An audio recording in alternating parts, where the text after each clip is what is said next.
આવકાર કરું છું। ઉત્પત્તિના પુસ્તકમાંથી આજે આપણે શીખીશું કે ઈશ્વરે આપેલા વચન પ્રમાણે ઇબ્રાહિમ અને સારાની વૃદ્ધાવસ્થામાં ઈસાકનો જન્મ થયો। ઈસાકનો જન્મ એ પ્રભુ ઈસુ ખ્રિસ્તના જન્મની એક પ્રતિછાયા છે। બંનેના જન્મ વિશે અગાઉથી વચન આપવામાં આવ્યું હતું। બંને નિર્ધારિત સમયે જન્મ્યા હતા અને બંને પિતા માટે આનંદનું કારણ હતા। સારાના કહેવાથી અને ઈશ્વરની સંમતિથી હાગાર અને તેના પુત્ર ઇસ્માઇલને ઘરમાંથી વિદાય આપવામાં આવી। આ પ્રસંગ દૈહિક અને આત્મિક સંઘર્ષને દર્શાવે છે। તો ચાલો આજના અભ્યાસમાં આગળ વધીએ।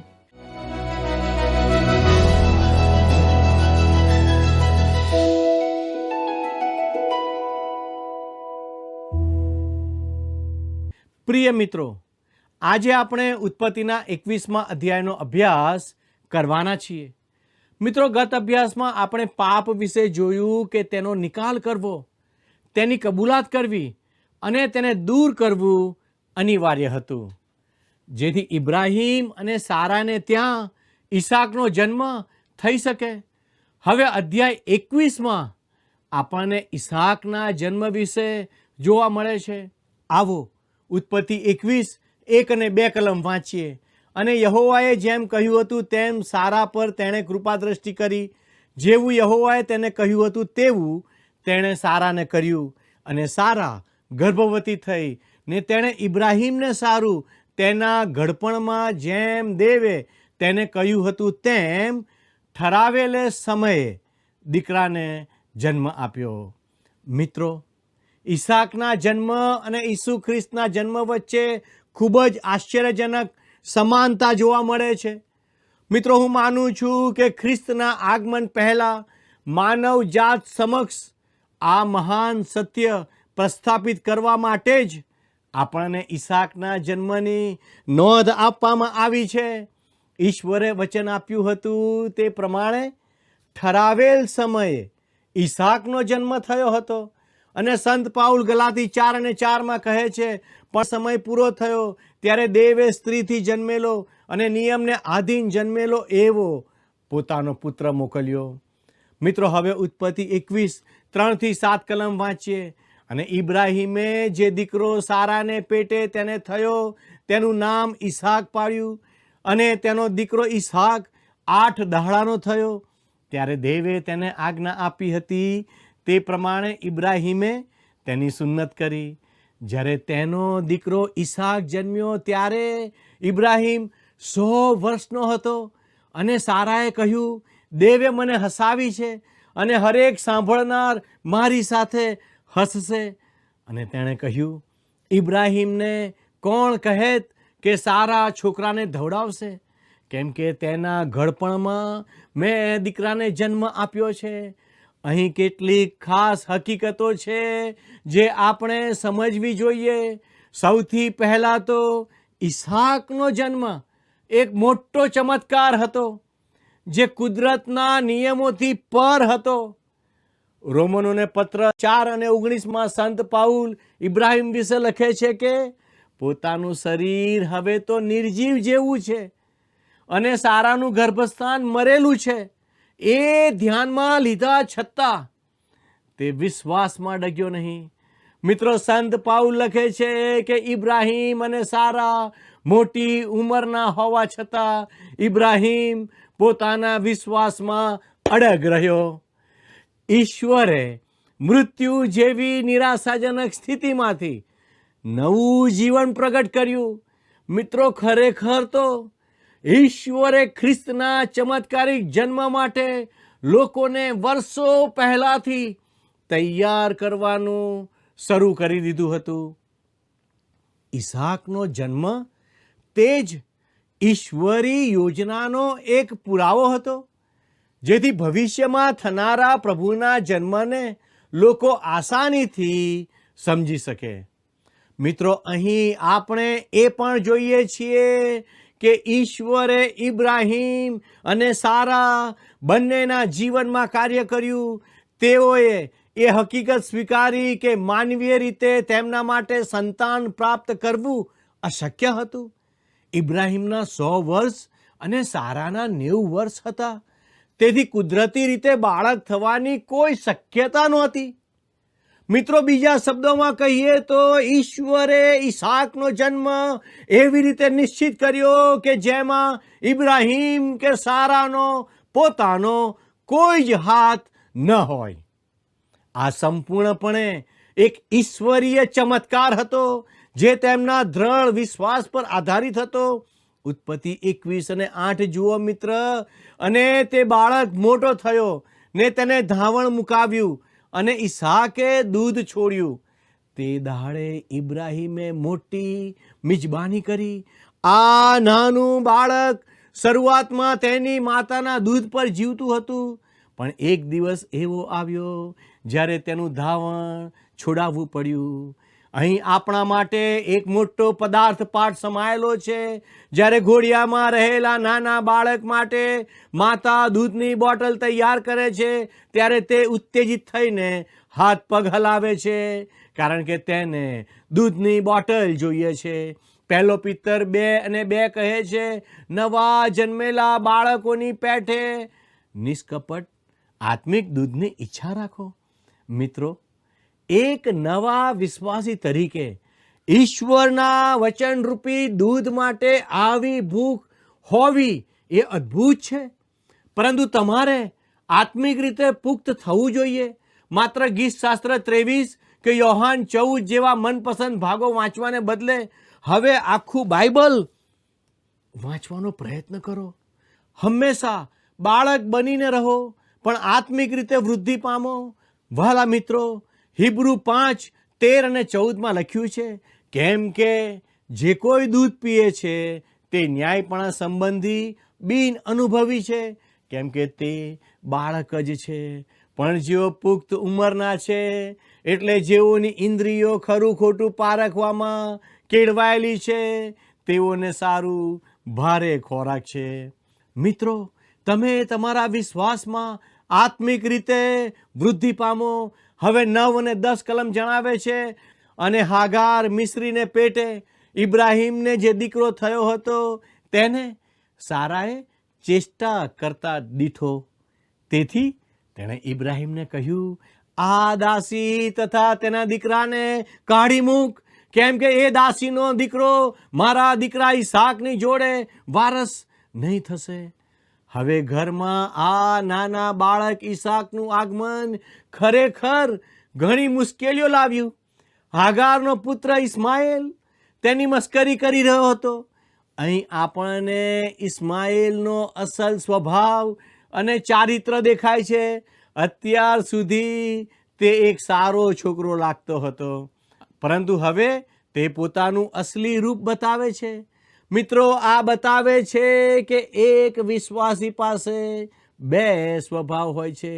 જ્યાં સુધી તમારું બદલાણ ન થાય ત્યાં સુધી તમારી પાસે જૂનો સ્વભાવ હોય છે, અને તે જ તમારા પર નિયંત્રણ રાખે છે. તમે જે કરવા માંગો છો તે જ કરો છો.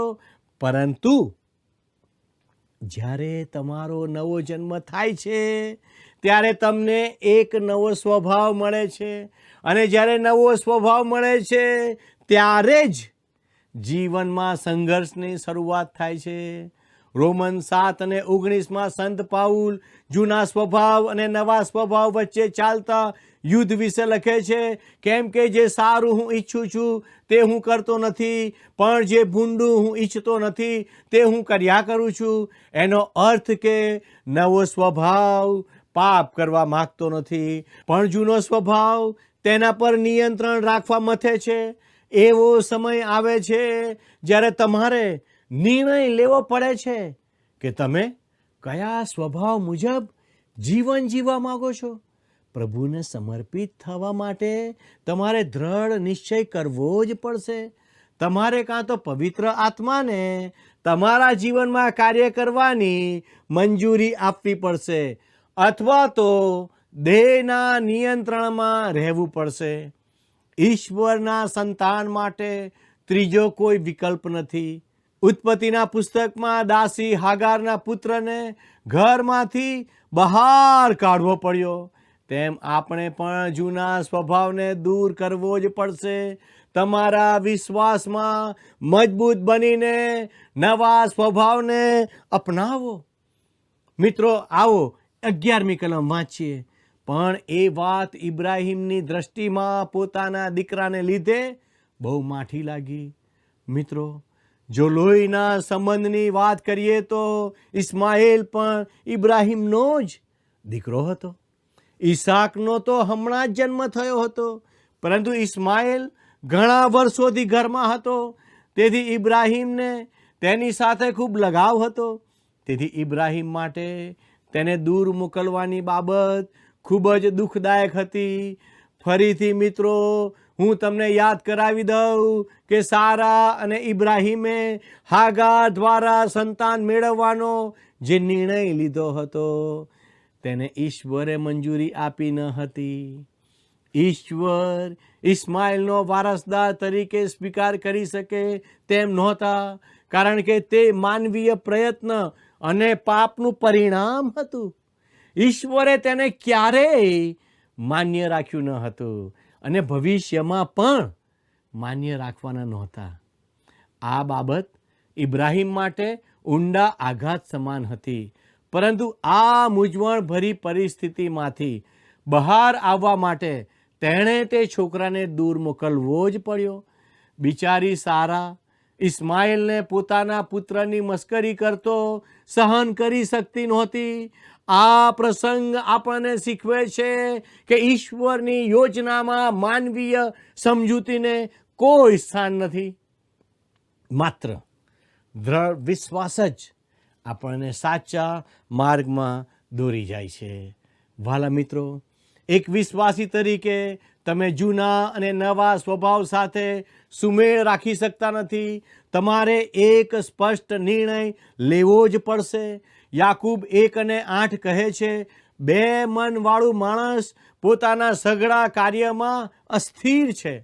આજે ઘણા વિશ્વાસીઓનું જીવન અસ્થિર છે, કારણ તેઓ જગત સાથે પણ રહેવા માગે છે અને પ્રભુ સાથે પણ.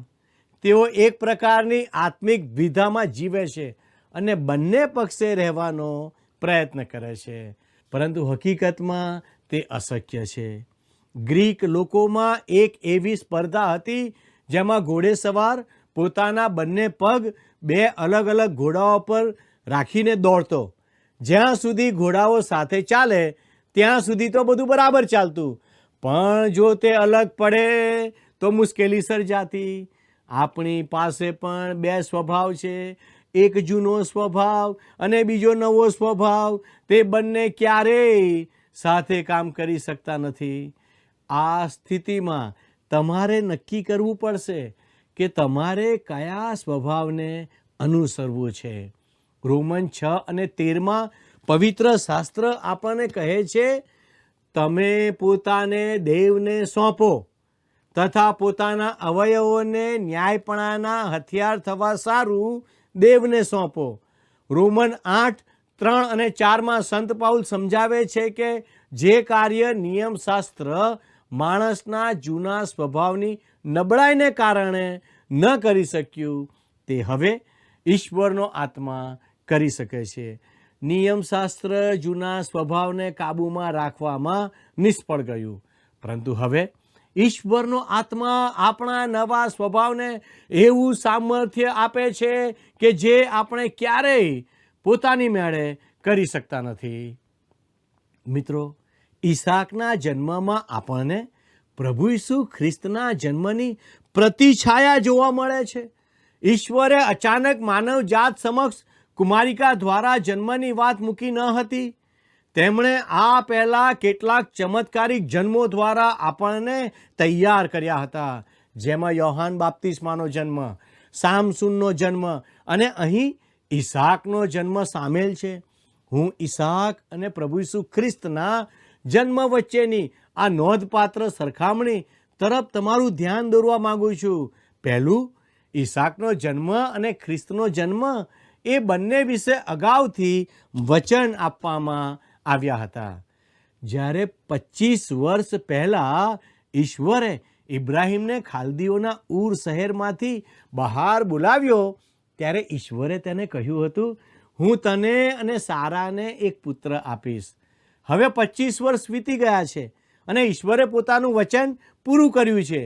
ઈશ્વરે ઇઝરાયેલ પ્રજાને પણ કહ્યું હતું કે એક કુમારિકા ગર્ભવતી થશે અને પુત્રને જન્મ આપશે. જ્યારે બેથલેહેમમાં ઈસુનો જન્મ થયો ત્યારે તે ભવિષ્યવાણી પૂરી થઈ. આમ ઈશ્વરે બંનેના જન્મ વિશે અગાઉથી વચન આપ્યું હતું. આ બંનેના જન્મની બાબતમાં બીજી બાબત છે ઈશ્વરના વચન અને તેની પરિપૂર્ણતા વચ્ચે એક લાંબો સમયગાળો હતો. વાસ્તવમાં ઈશ્વરે જ્યારે વચન આપ્યું ત્યારથી ઈસાકના જન્મ સુધી લગભગ 25 વર્ષ જેટલો લાંબો સમય લાગ્યો. ઈસુ ખ્રિસ્તના જન્મની બાબતમાં પણ આવું જ જોવા મળે છે, જ્યાં તમે ઘણી પેઢીઓ પાછળ જઈ શકો છો. ઉદાહરણ તરીકે ઈશ્વરે વચન આપ્યું હતું કે દાઉદના વંશમાં એક તારણહાર આવશે. આ વચન ખ્રિસ્તના જન્મના 1000 વર્ષ પહેલાં આપવામાં આવ્યું હતું. અહીં ઈસાક અને ખ્રિસ્તના જન્મ વચ્ચે એક અત્યંત નોંધપાત્ર સમાંતર બાબત જોવા મળે છે. ત્રીજી બાબત, બંનેના જન્મની જાહેરાત સારા અને મરિયમ માટે અવિશ્વસનીય અને અશક્ય જેવી લાગતી હતી. તમને યાદ હશે કે જ્યારે પ્રભુના દૂતો સદોમ જઈ રહ્યા હતા ત્યારે તેઓએ ઇબ્રાહીમની મુલાકાત લીધી અને ઈસાકના જન્મની જાહેરાત કરી. તે સમયે માનવીય દ્રષ્ટિએ આ વાત તદ્દન અશક્ય હતી. તેથી સારા હસી પડી અને બોલી, આ વાત માન્યમાં આવે તેવી નથી.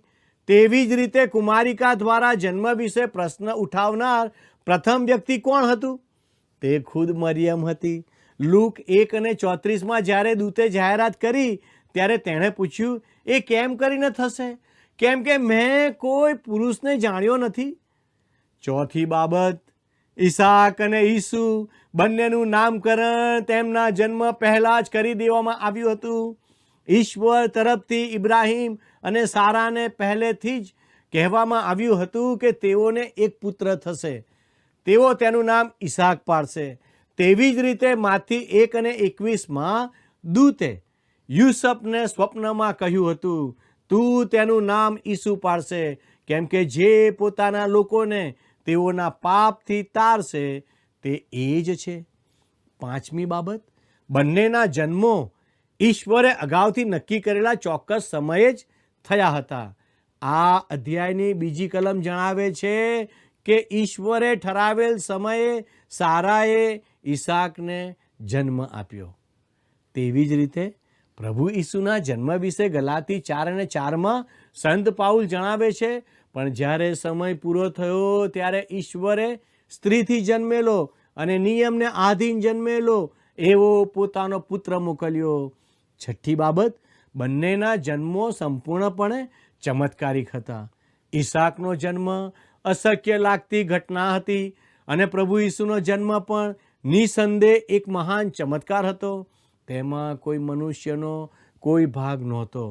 તે પવિત્ર આત્મા દ્વારા થયેલો અલૌકિક જન્મ હતો. સાતમી બાબત, બંને પુત્રો તેમના પિતા માટે અપાર આનંદનું કારણ હતા. પવિત્ર શાસ્ત્રમાં વાંચીએ છીએ કે ઇબ્રાહીમે તેના દીકરાનું નામ ઈસાક પાડ્યું, જેનો અર્થ હાસ્ય થાય છે. ઇબ્રાહીમે આ નામ એટલા માટે પસંદ કર્યું કારણ કે જ્યારે ઈશ્વરે આ પુત્રના જન્મની જાહેરાત કરી ત્યારે તે અત્યંત આનંદને કારણે હસી પડ્યો હતો.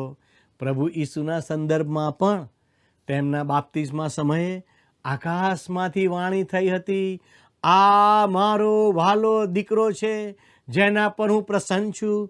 આમ ઈસાક અને ઈસુ બંને પુત્રો તેમના પિતા માટે પરમ સંતોષ અને અત્યંત આનંદરૂપ હતા. આઠમી બાબત, બંને પુત્રો તેમના પિતાને સંપૂર્ણપણે આધીન હતા અને મૃત્યુ સુધી પણ તેઓએ આજ્ઞા પાલન કર્યું હતું. ઉત્પત્તિના 22મા અધ્યાયમાં ઈસાકનું તેના પિતા દ્વારા અર્પણ કરવામાં આવ્યું હતું. તે સમયે તે સ્વેચ્છાએ મૃત્યુ સુધી તેના પિતાને આધીન રહ્યો. આ બાબત ઈસાક માટે જેટલી સત્ય છે તેટલી જ પ્રભુ ઈસુ ખ્રિસ્ત માટે પણ ચોક્કસપણે સત્ય હતી. પ્રભુ ઈસુ પણ પિતાની ઈચ્છા પૂરી કરવા માટે વધસ્તંભના મરણ સુધી આધીન રહ્યા. આમ ઈસાકના જન્મ અને જીવનમાં આપણને ખ્રિસ્તના જન્મ અને જીવનનું એક અદ્ભુત પ્રતિબિંબ જોવા મળે છે. 9મી અને છેલ્લી બાબત, ઈસાકનો ચમત્કારિક જન્મ એ ખ્રિસ્તના પુનરુત્થાનનું એક સુંદર ચિત્ર છે. મિત્રો, સંત પાઉલ રોમન 4 અને 19 લખે છે કે ઇબ્રાહિમ પોતાનું શરીર હવે તો નિર્જીવ જેવું છે અને સારાનું ગર્ભસ્થાન મરેલું છે એ ધ્યાનમાં લીધા છતાં તે વિશ્વાસમાં ડગ્યો નહીં. જ્યારે મૃત્યુ જેવી નિષ્ફળ સ્થિતિમાંથી નવું જીવન પ્રગટ થાય તે જ તો પુનરુત્થાન છે. આ બાબત પર ભાર મૂક્યા પછી સંત પાઉલ પ્રભુ ઈસુ વિશે 25મી કલમમાં કહે છે, તેને આપણા અપરાધોને લીધે પરાધીન કરવામાં આવ્યો અને આપણા ન્યાયીકરણને માટે તેને પાછો ઉઠાડવામાં આવ્યો. આમ ઈસાકના જન્મની ઘટનામાં આપણને પ્રભુ ઈસુ ખ્રિસ્તના પુનરુત્થાનનું એક અત્યંત નોંધપાત્ર ચિત્ર જોવા મળે છે. હવે આપણે જોઈશું કે ઈશ્વર કેવી રીતે કૃપાથી ઇબ્રાહિમ સાથે અને હાગાર તથા તેના પુત્ર ઇસ્માઇલ સાથે વર્તે છે. આવો ઉત્પત્તિ 21 અને 12મી કલમ વાંચીએ. અને દેવે ઇબ્રાહિમને કહ્યું, તારા દીકરા તથા તારી દાસીને લીધે તારે માઠું લગાડવું નહીં. જે સર્વ સારાએ તને કહ્યું છે તેમાં તેનું સાંભળ, કેમ કે ઈસાકથી તારું સંતાન ગણાશે. ઈશ્વર ઇબ્રાહિમ સાથે સ્પષ્ટ વાત કરે છે કે ઇસ્માઇલ વચનનો પુત્ર નથી. મિત્રો, 13મી કલમ જોઈએ. અને દાસીના દીકરાથી પણ હું એક દેશ જાતિ ઉત્પન્ન કરીશ, કેમ કે તે પણ તારું સંતાન છે. ઈશ્વરે કહ્યું હતું, તારા વંશમાંથી હું ઘણી પ્રજાઓ ઉત્પન્ન કરીશ.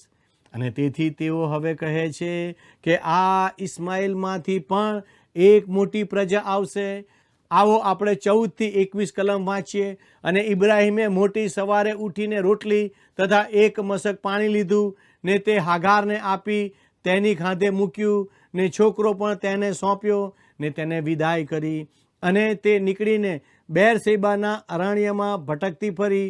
અને છાગળનું પાણી થઈ રહ્યું ત્યારે તેણે છોકરાને એક ઝાડવા તળે મૂક્યો અને તે એક તીરવા જેટલે અંતરે દૂર જઈને તેની સામે બેઠી, કેમ કે તેણે કહ્યું, છોકરાનું મરણ હું ન જોઉં.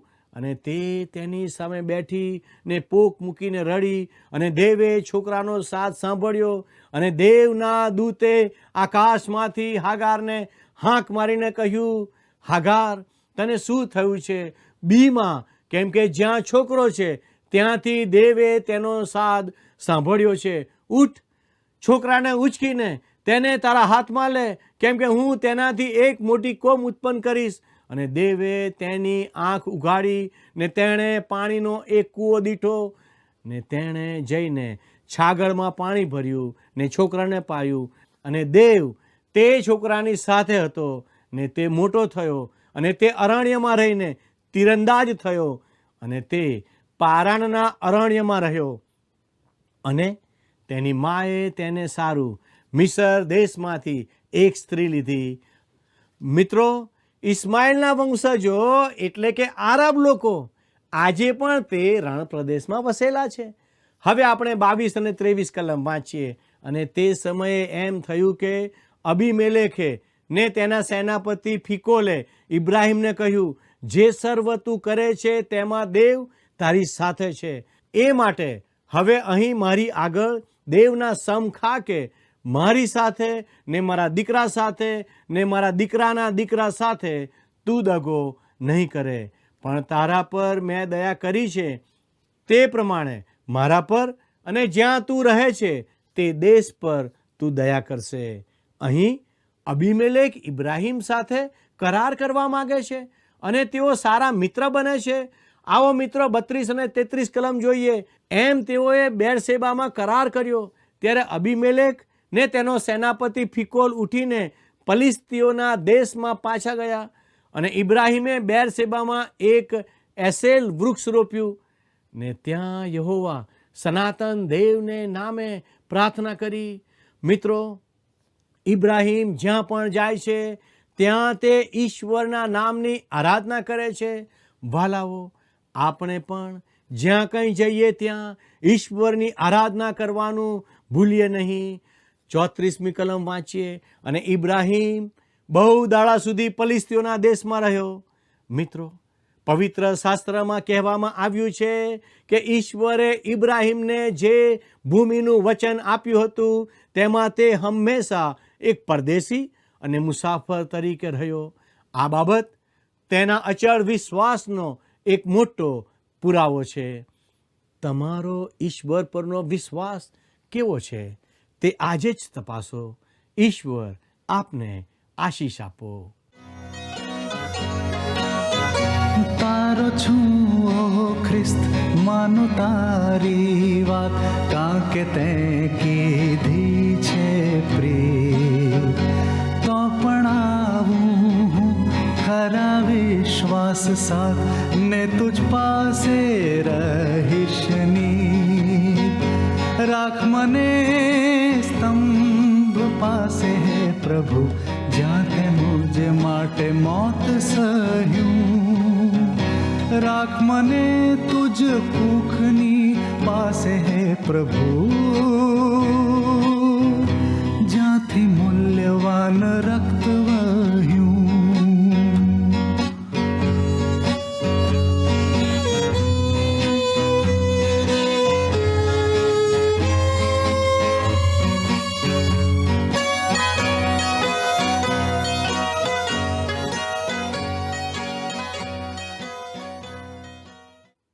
પ્રિય મિત્રો, આજે આપણે શીખ્યા કે ઈશ્વર હંમેશા તેમના વચનો પાળવામાં વિશ્વાસુ છે.